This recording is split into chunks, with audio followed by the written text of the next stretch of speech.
That was very hearty. I felt that. Hello, everyone. I'm Madeline. I'm with Put People First PA.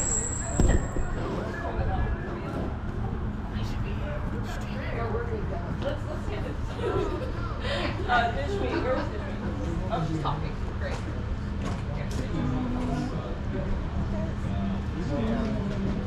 So we're here because even as yesterday, the number has went up. 12,000 people in Gaza have been killed. Shame. Shame! Shame!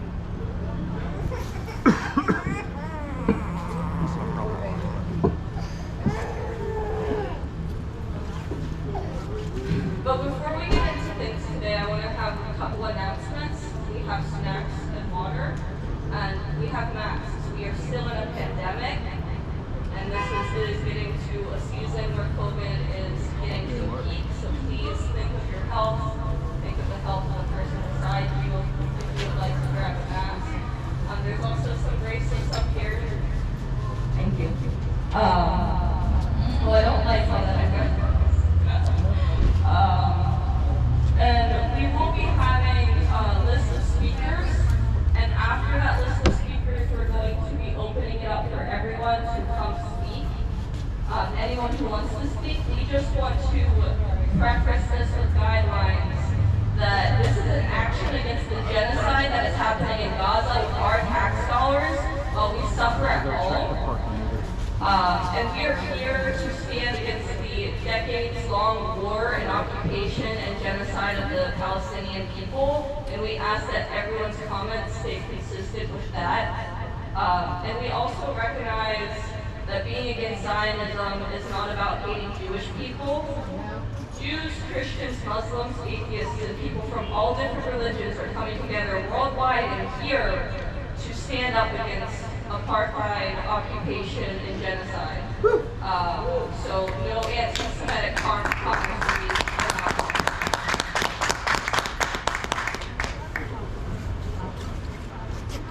So I'm going to open it up for our first speaker, Summer.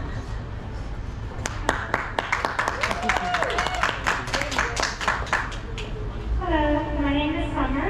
Thank you everyone for coming. We will be starting off with a very brief view into the history of Palestine.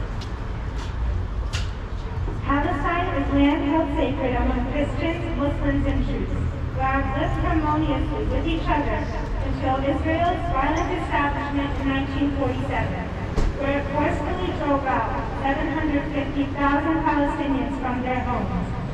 These Palestinians are now living in diaspora and in refugee camps in other countries.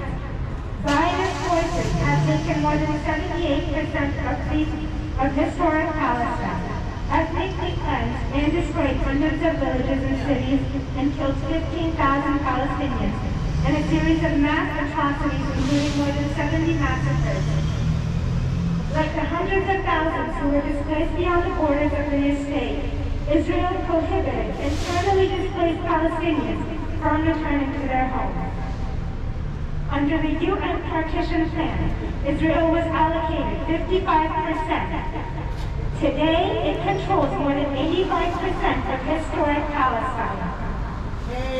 Shame! Israel forces use military tactics that violated basic international rights law, such as attacks on civilians and expulsion.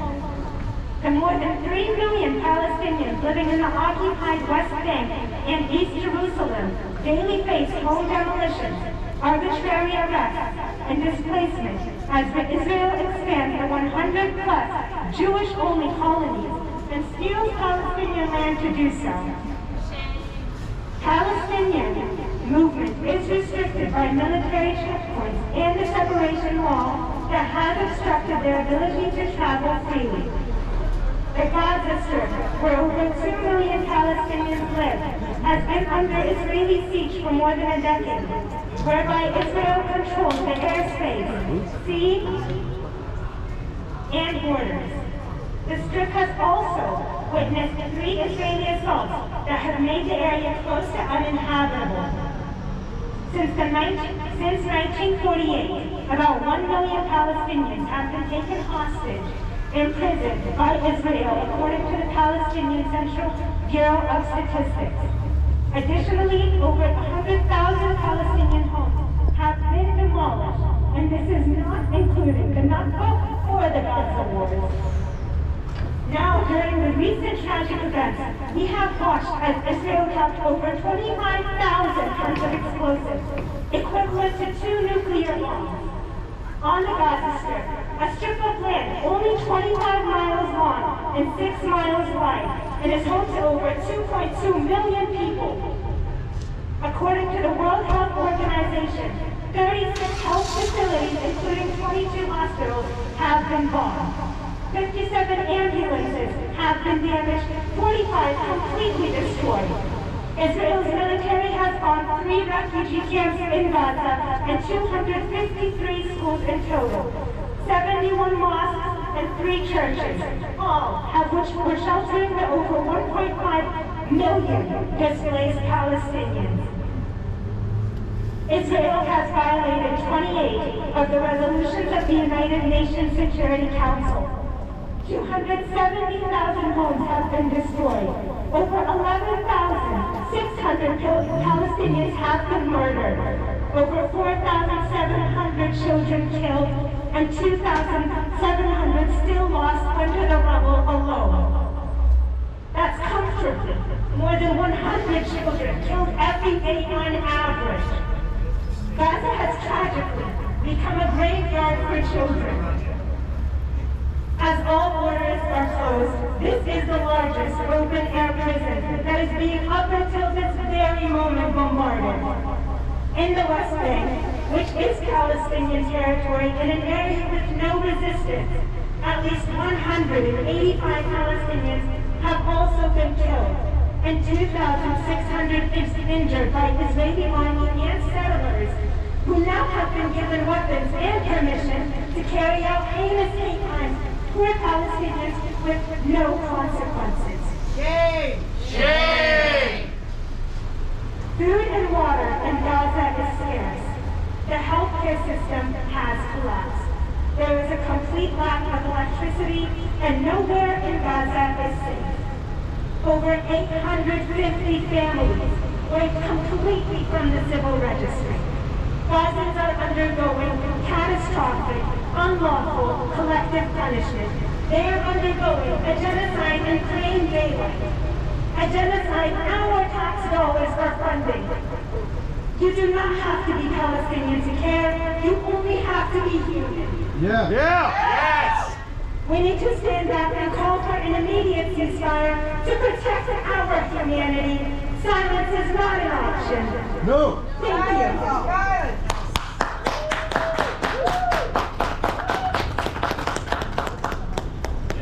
Thank you, Summer. We are going to have Mitchell come up and give us some more framing. Thank you. Thank you. Hi, everybody. My name is Nishmi, and I live in Clearfield, but I'm really glad to be here today in the Central Appalachia region. I think it's very fitting that we're standing here in front of this manger. Yes. Yeah. Right? Jesus himself was a brown-skinned Palestinian Jew with hair of lamb's wool. That is how he is described in the Bible.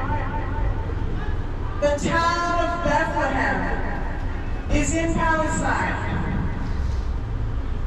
And right now, in our country, some have talked about how the health system in Gaza is collapsed. The health system in this country is collapsing as well. Yeah. 800 hospitals across this country are closing. 30 million people are losing their health care right now in this country, and that means people are dying. We have people in our own membership who have family who have died because they have lost health care. When our money, the taxes that come out of my paycheck and your paychecks, are going instead to fund war and bombing of hospitals and burying children and babies under rubble. Disgusting. Shame. As a working class, we cannot stand for it. We cannot. We must say no. We are fighting back. We must unite across all lines of division, across urban and rural lines, across racial lines. Folks are asking us, why are you doing this here in a small town? Johnstown is the poorest town of its size in the state. Yeah. We have a direct interest in our money not going to fund war and genocide. We're already dying here. Yeah. We need that money for our health care, to fight the opioid crisis, to keep people on Medicaid, and so that the rest of the world can live in peace. So I want to do a chant. It goes, I'll say money for war, and y'all say, but nothing for the poor. Money for war. Nothing for the poor. Money for war. But nothing for the poor. Money for war. But nothing for the poor. And that is what we must stand up and stand against. From here to Palestine, all across the world, we don't have the same interests as the powers that be, and we can see that clearly in this situation. And we must wake our people up to understand that in the time that this war has taken place, this genocide, the last month, 28,000 people have died in this country from poverty. Because 700 people die every day in this country from poverty. It is the fourth leading cause of death in the United States. Shame! In that same month, more than 11,000 people have been killed in Gaza. So all I see coming from the powers that be is death. Yes. Death. But we're here for life. And life can only be achieved by organizing, by uniting, by coming together, by lifting our voices and saying, enough is enough. Ceasefire now. Ceasefire now. Free Palestine. Free Palestine. We're urban, we're rural, we're working class. When we get organized, the system won't last. We're urban, we're rural, we're working class. When we get organized, the system won't last. Put people first.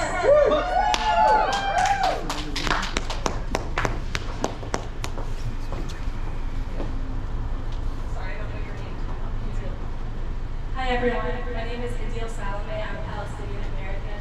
I have a poem to read to you all that I wrote recently, but before I do, I just want to say, first of all, thank you everyone for being here, Palestinian and non-Palestinian.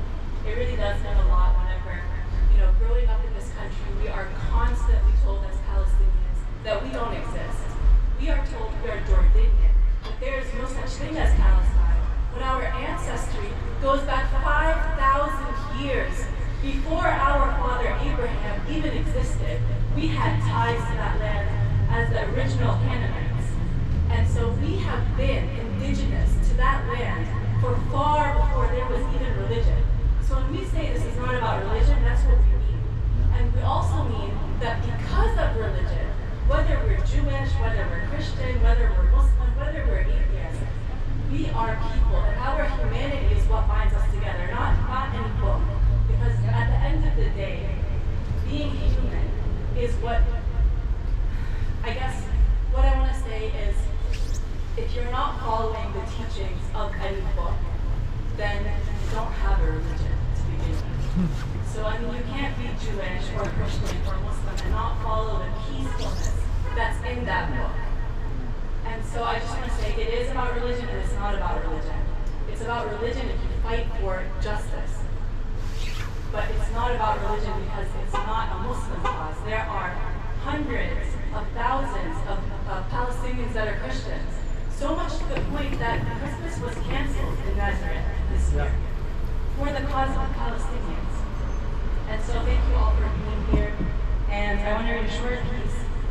This is dedicated to the men of Palestine because While mainstream media will tell you that the men of our country are not men but terrorists, I want to remind everyone that they are the ones who are lifting the rubble off the children, and they are the ones pulling the children out of the rubble.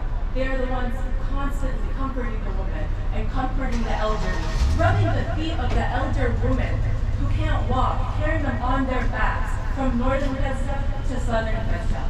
And they have been doing that long before the bombs have dropped. They have been carrying our nation forward. Palestinian men like thorns.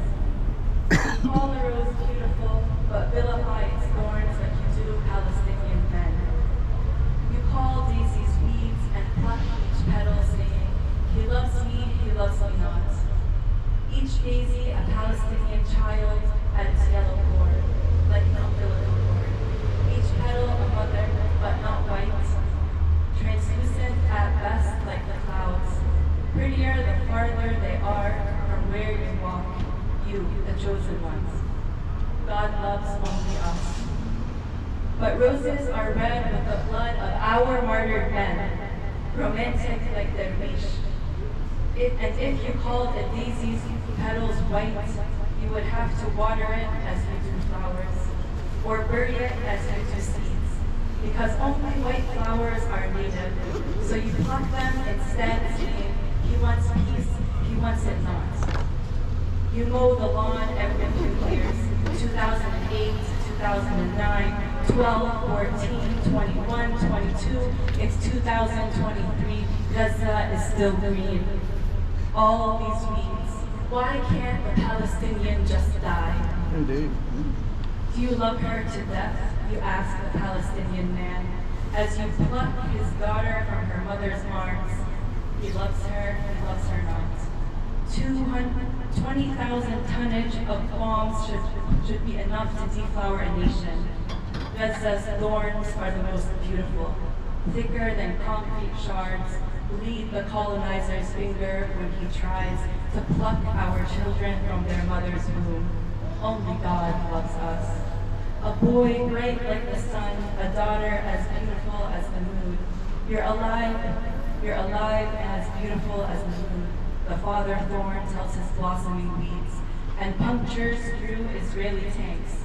Speak of her over my grave and watch how she brings me back to life, says the Palestinian thorn, as you skin him from his stem and pluck a million daisies from the earth until it is inside out, and bury them in a blood of roses, saying, I want peace, he wants peace not.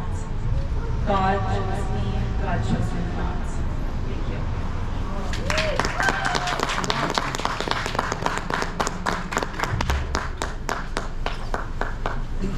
Ceasefire now! Ceasefire now! Ceasefire now! Ceasefire now! Ceasefire now! Ceasefire now! I'm going to introduce our next speaker, Kiki.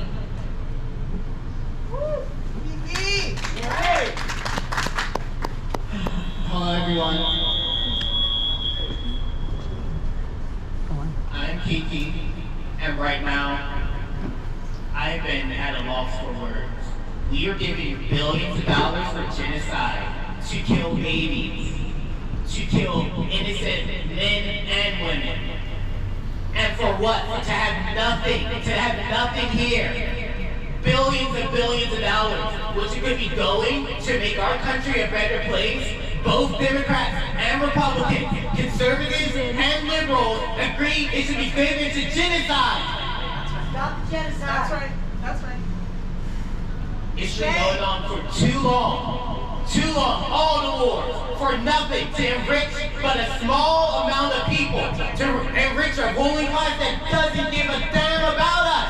And it keeps happening, and are we meant to just sit down and be like, it's fine? It's fine? We're meant to sit here and we're meant to fight with each other. We're meant to be, oh, you're a liberal. Oh, you're a conservative. Oh, you're black. You're white. You're Muslim. You're Jewish. We're meant to sit here and fight while they laugh in our faces. Amen. Billions of dollars to genocide. It has to end. It has to end. We need to come together.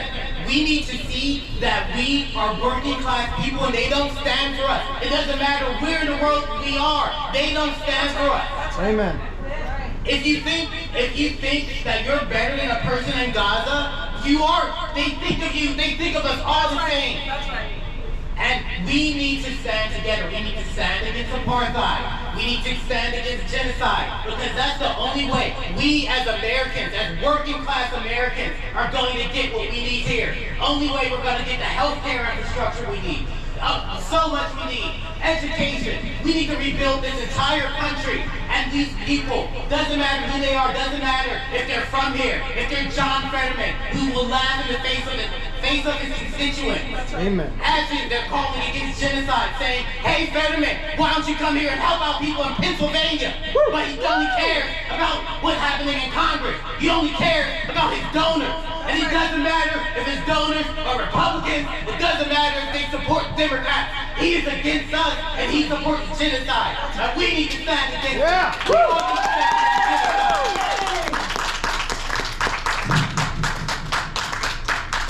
It's been nothing but a month of anger and horror, and it needs to stop. We need a ceasefire now. We need a ceasefire right now. Ceasefire now! Ceasefire now! Ceasefire now! Ceasefire now! Ceasefire now! Ceasefire now! But they're afraid to do it because they're afraid of peace. They're afraid of unity. They want this war to go on for as long as possible, and it doesn't matter how much money or resources they waste. That's right. When it comes to, like, if we just need simple health care, doesn't matter. They can find the money for infinite war at any time. That's right. And I keep repeating this, but it needs to end. And what we're doing now, coming together, speaking out, even though we're in a small town, is important. It's what they don't want to see. They don't want to see unity. They don't want to see peace. And they don't want to see a working class that unites across its differences. Doesn't matter. It doesn't matter if you're black, if you're white, if you're Palestinian, if you're Jewish, if you're gay, if you're trans, or if you're cis. We need to stand together as a class. Thank you.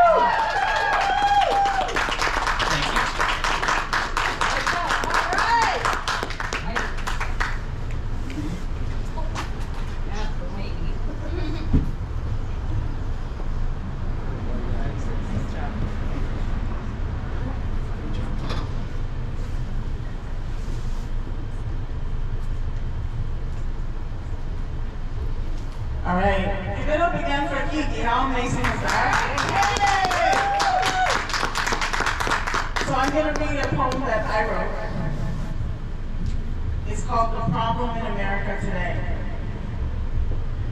We don't want our taxes going to fund apartheid and genocide, but we don't get a say because we live in America today. We don't want to consume a credit card's worth of plastic every week. But healthy food isn't a right, it's a privilege in America today. We don't want to see 24 million people, now 30 million, lose Medicaid. And it doesn't have to be that way. But we don't have the power to make it different in America today. We don't want hundreds of thousands of our people priced out of housing, living in tents or on couches, in cars as winter approaches.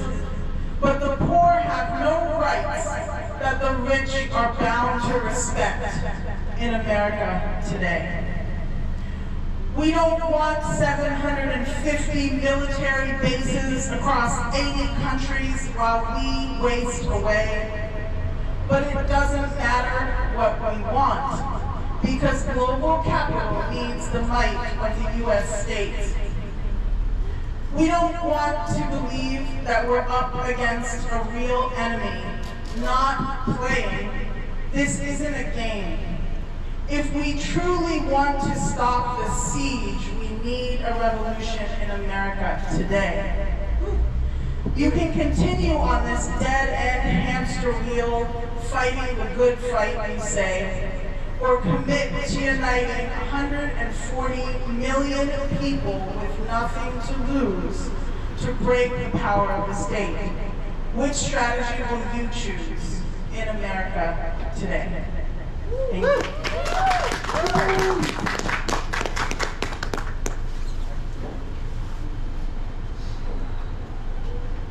We've heard a lot of history, and we've heard a lot of atrocities today. In 1961, Frantz Fanon wrote in his book, The Wretched of the Earth, "We revolt simply because, for many reasons, we cannot breathe." In 2020, we were in this park and across the entire world standing up and echoing that statement, demanding justice for George Floyd, who was killed with a tactic learned from the Israeli Defensive Force. At that time, COVID-19 was just spreading across this entire country, killing many and scarring many other permanently. Today, in 2023, we stand here and echo that same sentiment again in horror because of newborns, premature newborns suffocating in their cribs, no longer able to breathe in Gaza. And when I speak on these atrocities, when I hear you all speak on these atrocities, the first thing the West, the ruling class of the West and the media of the West asks you to do is to condemn. To not see the humanity of those that resist. They pick out one group, they'll say whichever one they decide is the terrorists today. But they want you to demand they change their actions and not the occupation. Is it not right to revolt if you cannot breathe? We cannot breathe when they drop bombs on our countries. When they drop white phosphorus, a war crime, on our countries.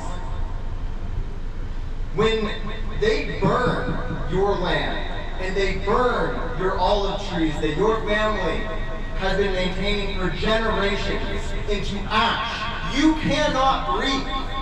When you are kicked from your homes and sent to Gaza, which became one of the most densely populated cities in the world, you cannot breathe.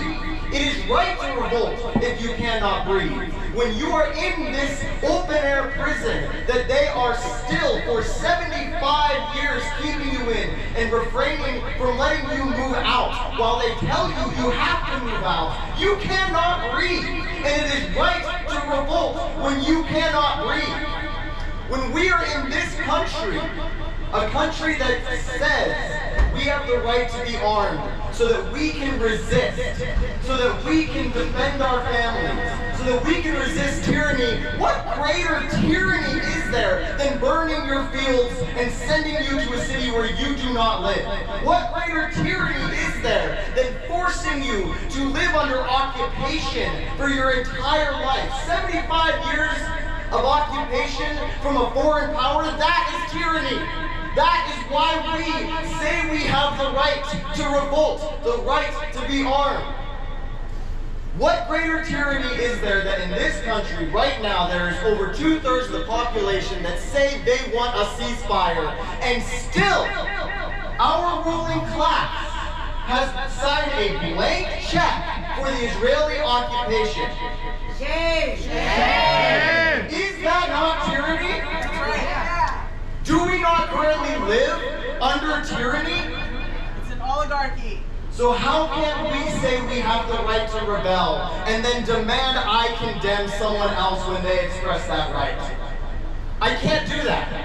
At no point will I stand here while my tax money, all of my stolen profits, everything I've created my entire life is taken from me to murder someone else. They close our hospitals to increase their profits so they can bomb theirs. They neglect our homes, neglect our apartments. They deny us housing so they can bomb theirs. They deny us food and clean water so that they can burn theirs and pollute theirs. We can't cannot breathe.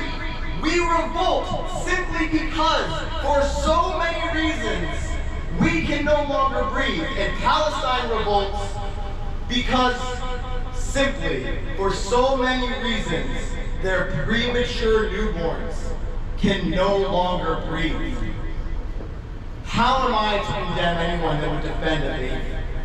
How am I to condemn anybody that parents were killed during a driving from the countryside into a small strip of a city and then they decide to resist that? In those hospitals, these families have been uplifted, uprooted, and shoved into a very small amount of that land. Summer told us the exact dimensions. We know these things. These things are not hidden. They are not lies. We are standing and watching as people have been forced into a prison and then bombed in that prison while their parents died years ago and their babies are dying right now, and saying, you cannot revolt. You must simply die. And I will not tell anyone to lay down and die. I will tell them they have the right to revolt. And we have the right to revolt. And if they will not listen to our voices, we have no choice but to revolt. We revolt simply because, for so many reasons, in this country and in Palestine and in every other part of this world, we can no longer breathe. Free Palestine! Free Palestine!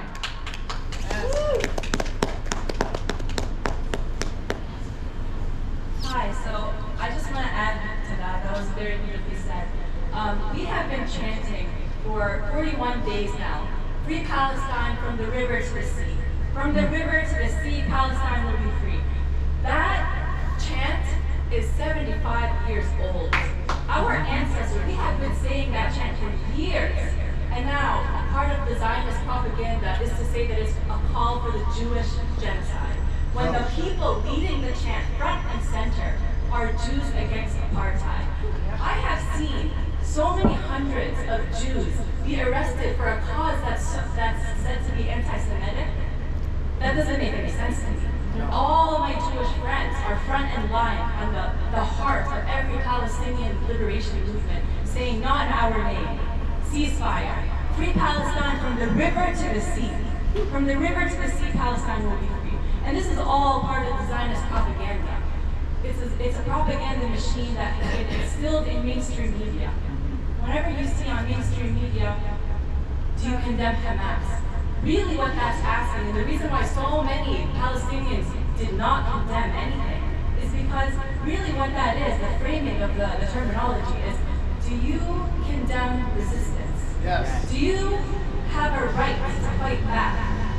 Is violence justified whenever a people are occupied? They will not say Palestine, they will not say Palestinians, they will not say occupation. They will just say, do you condemn violence that when Hamas does it? Disregarding 75 years of oppression. In 1948, the settler colony of Israel was created. But before then, Jews, Arabs, Muslims, Christians, they were all called Palestinians. All of them were called Palestinians, and they lived side by side. I had a great grandmother who used to braid her Jewish friend's hair in sleepovers. And they talk about, saying, to the river, to the sea, Palestine will be free, is a destruction of the state of Israel. Yes, it's a destruction of the apartheid system. It is not a destruction of the Jewish people. It is not a destruction of peace. Instead, it is a destruction of anti-Semitism. Because to call Palestinians anti-Semitic is in itself anti-Semitic, because we are Semites and we've been denied that part of our identity. And to call Jews, self-hating Jews, for speaking truth is anti-Semitic.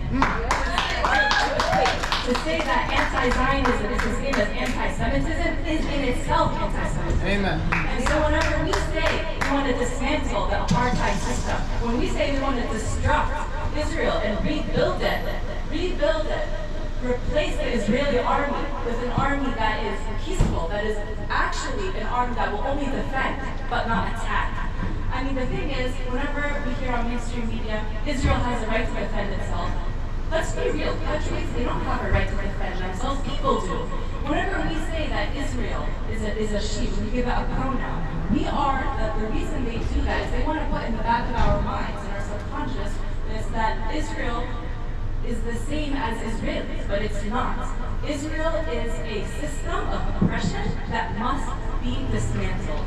And I firmly believe that dismantling the system is to free Palestinians and to free Israelis who are occupiers without their consent. Just like we have our taxes go to fund wars in Iraq and Afghanistan and Palestine and to fund genocides all over the world without our consent, the Israeli people are also occupied by the Israeli system, by the systematic oppression. And so whenever we say free Palestine from the river to the sea, we are calling for a free Palestine for every single person on that land, not just in the West Bank territories or the Gaza Strip, but in all of the land, including, first and foremost, the Israeli territories.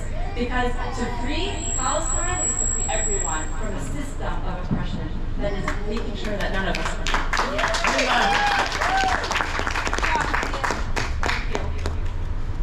I kind of want to build off this. The state of Israel has cared very little about its citizens. It has cared very little about the hostages. It has not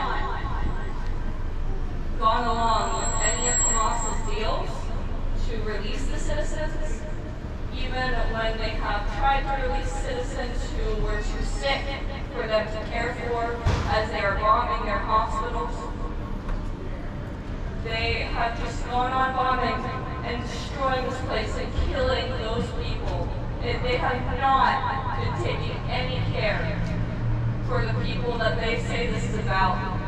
So you know it is a lie. You know it is about just destroying Gaza. You know it is about taking over the West Bank where there is no Hamas. And they are going in there and they are destroying those places and stealing those homes. I don't know. It is terrible to see.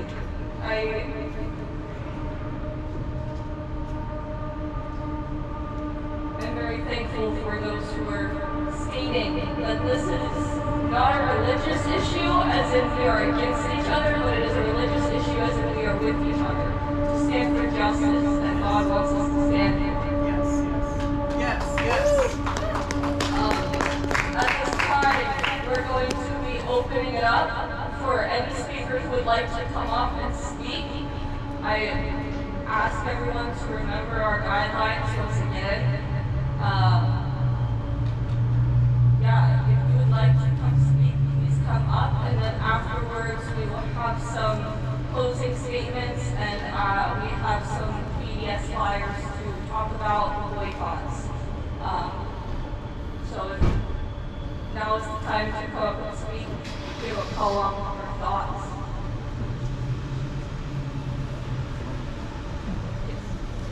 Larry. Yes.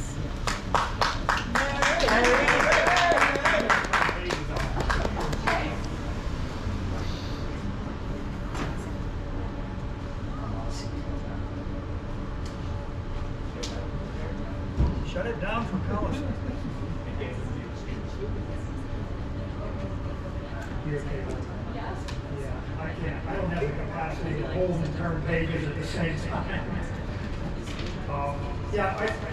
I think it's so great, everything that's being pointed out. A little closer to the phone.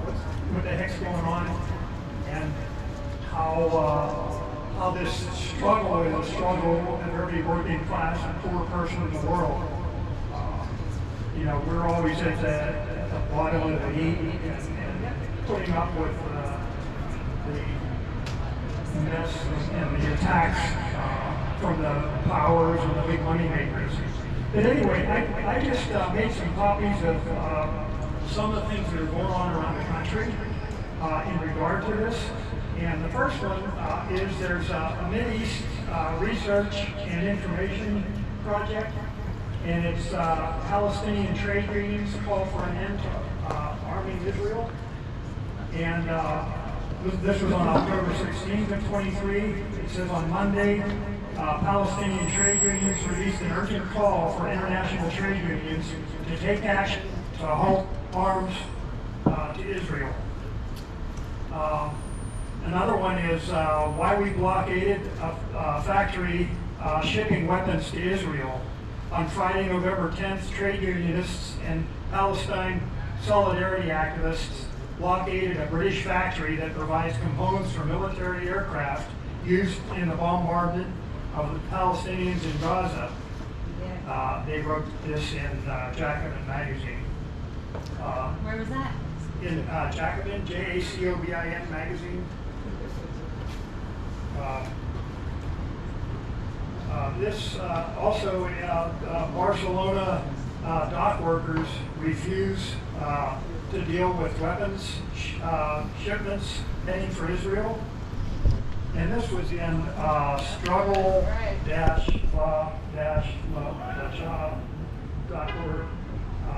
But anyway, it says workers at the Spanish port of Barcelona announced their refusal to allow any ships carrying weapons operating inside the port to support the Israelis. Wow, nice. Yeah, these are some interesting things, and this is really just a drop in the bucket. I got online, and it would have taken me a book writing session to get everything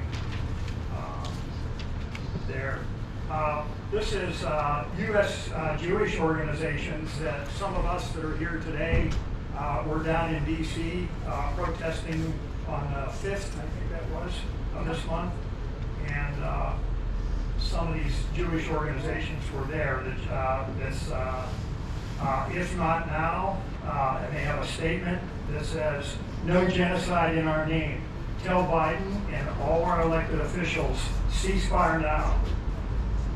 The position statement continues, unless we act, our grief will be weaponized to justify the Israeli military's genocide of Palestinian people in Gaza.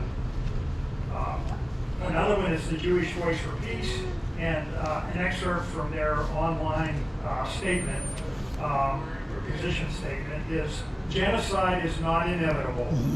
It is made possible by the choices of people in power who have the ability to stop this violence now. Actions to support the genocide of Palestinians are choices that the U.S. and Israeli regimes are making. Another one was from Morocco World News, and it's an article just in the last several days. Nearly 600 journalists representing dozens of news organizations from across the world have signed an open letter condemning Israel's killing of journalists in Gaza and protesting Western media's biased coverage of Israel's atrocities against Palestinians. The letter that Israelis' devastating bombing campaign and media blockade in Gaza threatens news gathering in an unprecedented fashion, adding, "We are running out of time."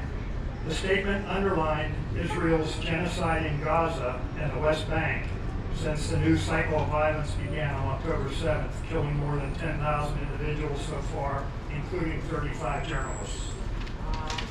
And then just a couple more here. Venezuelan President Nicolas Maduro called on the world to take action to stop ongoing Israeli attacks on the Gaza Strip. In a televised interview, Maduro confirmed his country's support for the joint statement issued by the Emergency Summit of the Organizations of Islamic Cooperation and the Arab League.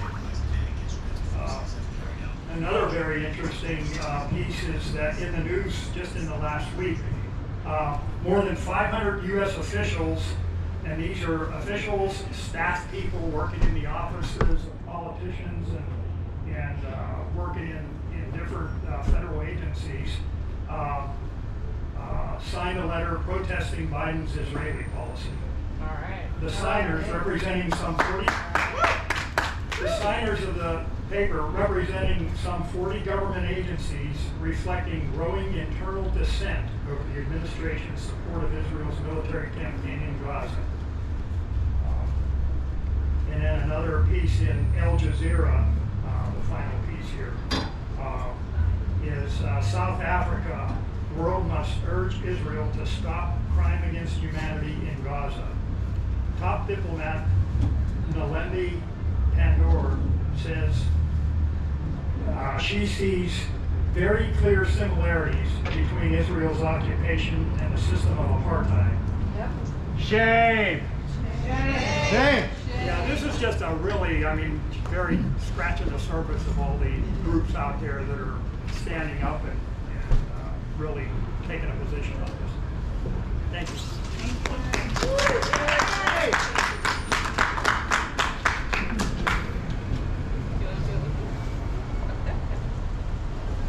Palestine is our demand, no peace on stolen land.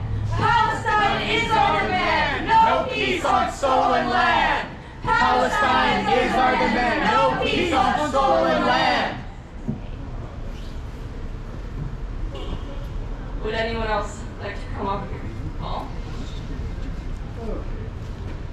Hello.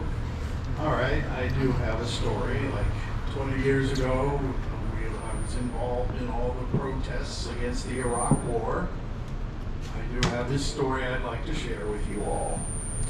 Okay, this was like New Year's Eve 2004, right after the tsunami, hit the Indian Ocean and killed lots of people, sadly. And, I was at this little retreat on New Year's Eve. There's this woman sitting over there talking about how we need to help those people who were hurt in the tsunami.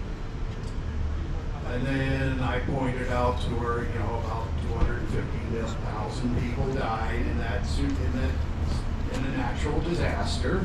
I told her, well, at least that many have died in Iraq, which was very deliberate. And she responded that, and she said, yes, but that has made us safer. Shame. So yes, this woman, she was like she looked like a nice country club Republican wearing a mink coat. Yep. And yes, so we see here, I've been told by friends and family, a few have told me, come in here, there's going to be trouble. And, okay, I don't see any trouble here. We're all peaceful. This is a peaceful demonstration. We had those, people trying to paint all the Black Lives Matter protesters from 4 years ago as violent. There was no violence here. I can't speak for everybody. Sadly there's troublemakers in every crowd, but I don't see it here. Okay, so that's my story. All right. I appreciate your point about peace, and I think here we are nonviolent here, but in another way we are peaceful as in our demand is peace. Yes. We are here to fight for peace. When we are sitting here fighting for a ceasefire, this is fighting for peace, as they are denying a ceasefire and instead will take a 4-hour humanitarian pause each day, which means before that, for a month, they had not stopped for 4 hours bombing Gaza. Mm-hmm. We are here to fight for peace. They will not just give us peace. We have to demand peace. Thank you, Paul. You're welcome. Before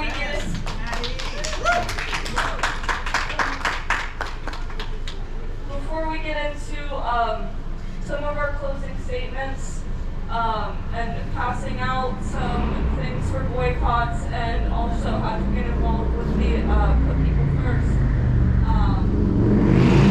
I would just like to open it up one more time to anyone who would like to read a poem or have any last closing statements. One very, very brief thing.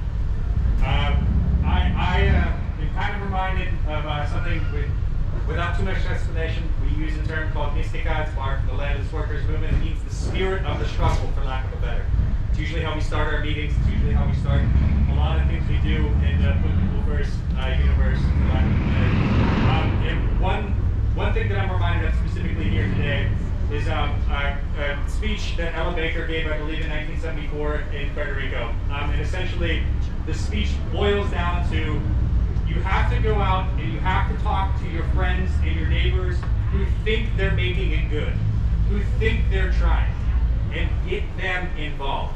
Get them involved to do something, to do more than be online.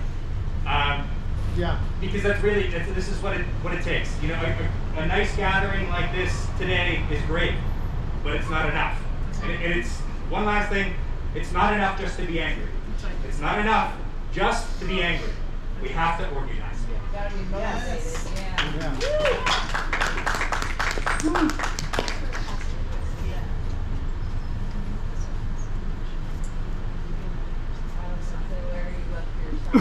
Yeah. All right, everybody. We figured out the secret to the reverb, which was turning the other mic off. Yeah. It's a Christmas miracle. Okay, stop. All right, everybody. So we are gonna pass around some next steps, right? It's really important to take action, right? This is good, but we have to keep going. In Put People First PA, we talk about building permanently organized communities, and that's what Ron is saying, right? That it's not just about today, it's about everything else we do, right? And so Maddie is going to pass around some information related to actions that we can take for boycott, divestment, and sanctions. This is very important. And someone is passing around a sign-in sheet as well so that we can follow up with you. One of the next actions that we hope to take as Put People First PA is making this link between the hospitals that are closing in our communities and the hospitals that are being bombed and closing in Gaza, right? So again, they're taking our money, they're closing our hospitals, and they're giving it to the Israelis to bomb hospitals in Gaza. And everyone who has been impacted here by hospital closures and who has family who has died because hospitals have closed need to understand that people are dying in other places because hospitals are closing there. And it's the same people that are doing it to us that are doing it to them, right? And so we need to make that connection and speak out and speak up about it. And as Kiki said before so powerfully, we need to unite and come together and show, as Maddie said, that the powers that be, they want war. They do not want peace. War is making them money. Never ever forget that they want war. They don't want peace. We want peace. We need peace. These are the and we need our companies, the flyers they're handing here out. And all around the world. So please stay in touch with us. Please sign your name so we can follow up with you. That's all we use it for. We are an all-volunteer, member-led organization. We have no staff. We have been organizing in Pennsylvania for 11 years. And we are organizing across all lines of division, urban, rural, black, white, and the party divide. Because that's just another way that they keep us separated from each other, right? And keep us at each other's throats, is this idea of the party divide. But we see how fake that is when Biden stands arm in arm with Netanyahu, while they tell us that Netanyahu's government is the most right-wing government that they've ever seen. But Biden and Netanyahu are arm in arm, right? So we see that that divide is false. We see that it is fake. And as folks said, as Kiki said, right? Fetterman is taking money from all of them, and Casey is too, right? And they will use Biden for doing something like this, and another time they'll use a Republican or they'll use Trump for doing something like this, right? So we're gonna collapse that party divide. We're not gonna buy into it. We're not gonna buy into the urban and rural divide. We're not gonna buy into the racial divide. We are gonna put people first, okay? Put people first. Put people first. Put people first. Put people first. Put people first. Put people first. Put people first. Put people first. And lastly, I just want to say thank you. Thank you. Thank you. Thank you for being here today. Thank you for everything you do. We don't get enough appreciation. And so we want to be the first to say thank you. Thank you for standing up. Thank you for speaking out. Thank you for coming here. Thank you for sharing your knowledge and your wisdom. It is so important, and we appreciate you. We appreciate you. We appreciate you. Thank you so much. Thank you. Thank you. Free Palestine. Free Palestine.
We're Johnstown.